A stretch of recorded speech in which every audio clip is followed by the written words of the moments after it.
quick video just to orient everyone and get them up to date on where I stand on this project. This Heathkit IG102 may be the death of me. This side of the circuitry over here has been pretty much left alone. Of course, got a couple of capacitors changed out, cleaned contacts on all the switches, replaced the BNC connectors that were badly corroded. Checking the heater voltages, they were running about 7.6, 7.7. So I added a resistor to the primary side of the transformer to drop them down. So now they're running about 6.3. This side over here, all of the capacitors, all of the resistors have been changed. The tube sockets have been cleaned several times on both the 6A and 8 and the 12AT7. Yep. All right. So this schematic, there was confusion on designators. This was from Radio Museum, and the 2.2 picofarad capacitor in question is C11 on this one.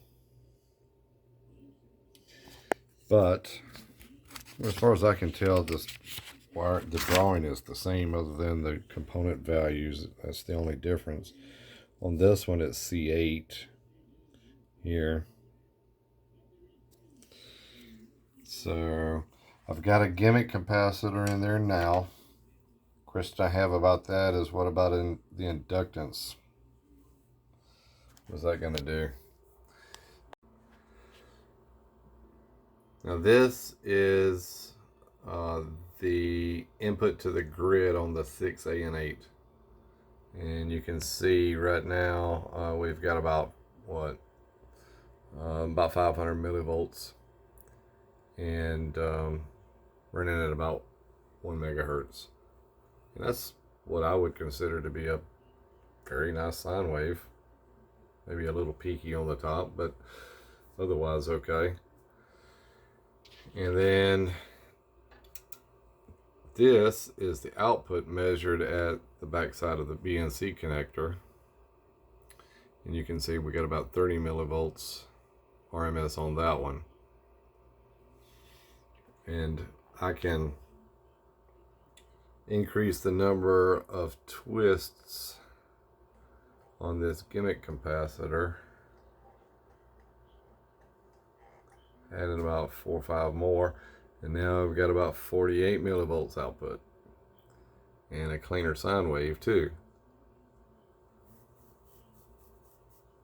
Inductance, so I don't know, we'll see. I've got capacitors on the way, and it was interesting to be able to see what effect a gimmick capacitor would work. So that's where we stand now. And also I've cleaned the contacts on the tube sockets several times. I've used deoxit and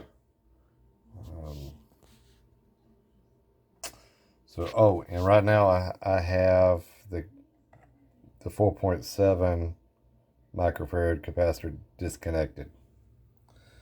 Just trying to take it out of the circuit so that that part of the circuitry, it doesn't affect anything.